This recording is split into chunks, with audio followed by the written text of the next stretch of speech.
Commander Zeth Kari stood on the observation deck of the Galactic Council's flagship, watching the empty void where Earth's solar system had once been.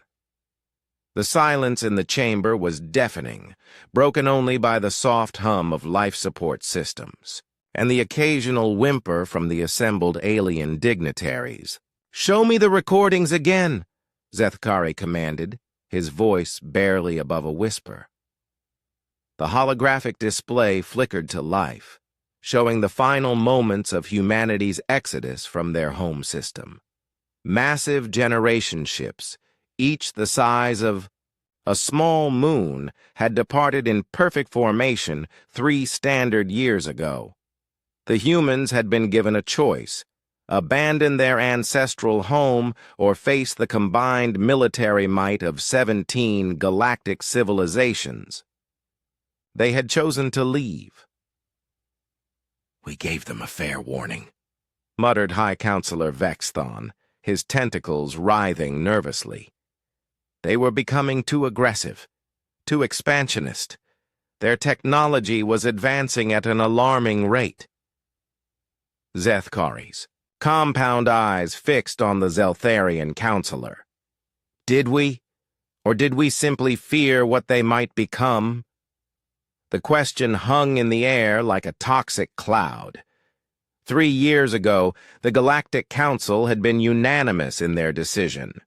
Humanity was dangerous, a young species that had mastered faster-than-light travel in mere decades after achieving spaceflight.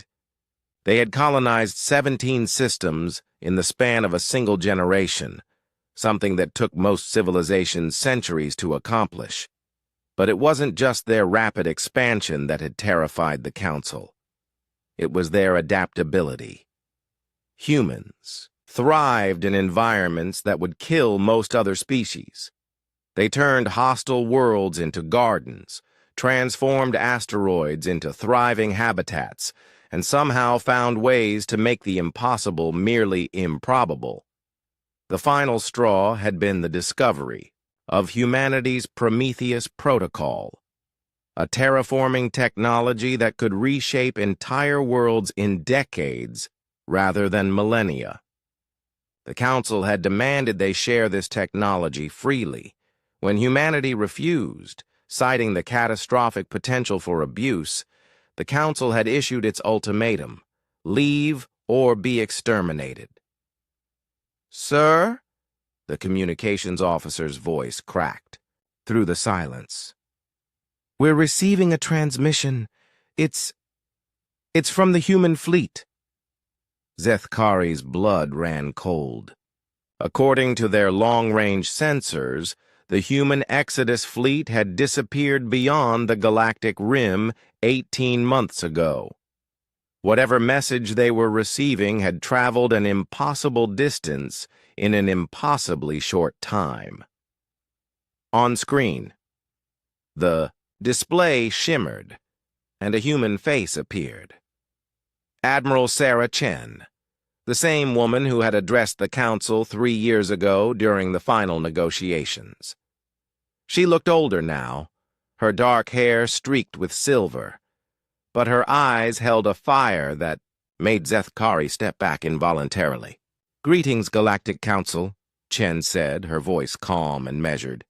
"I trust you've discovered by now that our home system is absent." Gasps echoed through the chamber.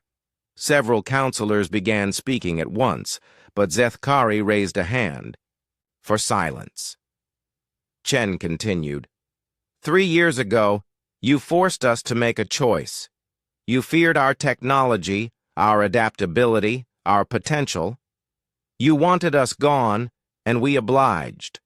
But we also warned you that forcing humanity to leave would have consequences. The display shifted, showing a tactical readout of the galaxy. Red dots began appearing along the outer rim, hundreds of them, thousands. Each dot represented a human settlement, a thriving colony that shouldn't have been possible to establish in such a short time frame. You see, when you gave us that ultimatum, you made a critical error in judgment, Chen's voice hardened. You assumed we were afraid of you. You assumed we would scatter like frightened animals. You were wrong.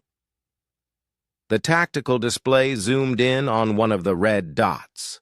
The image that appeared made several counselors cry out in terror.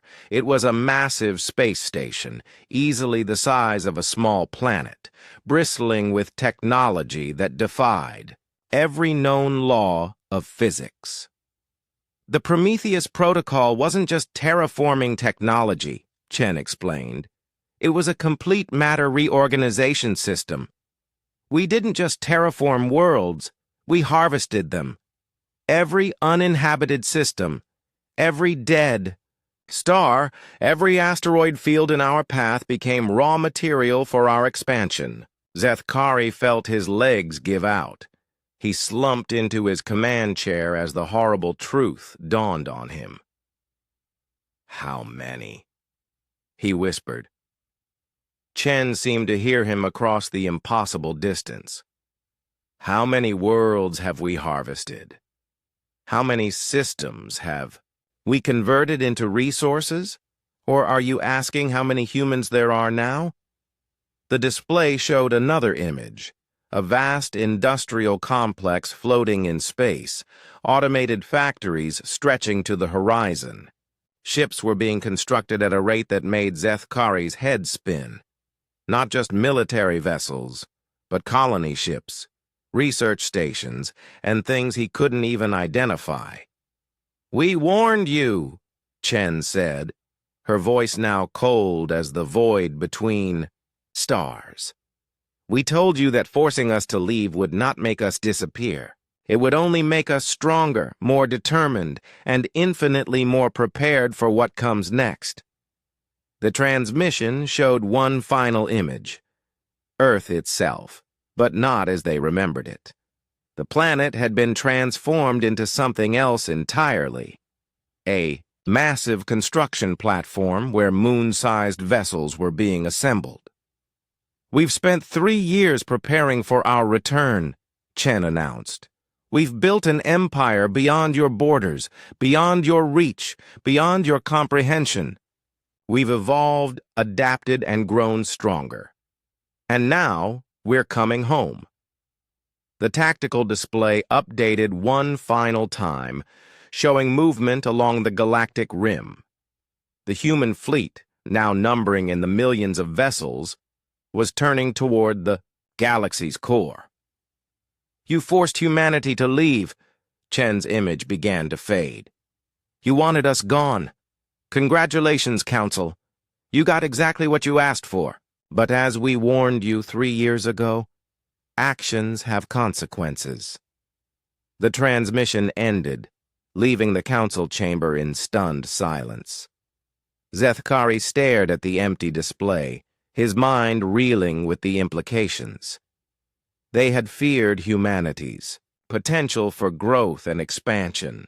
In trying to prevent it, they had instead unleashed it on a scale that dwarfed their worst nightmares. "What have we done?" someone whispered. Outside the viewports, the first human scouts began appearing at the edge of sensor range. The consequences had arrived.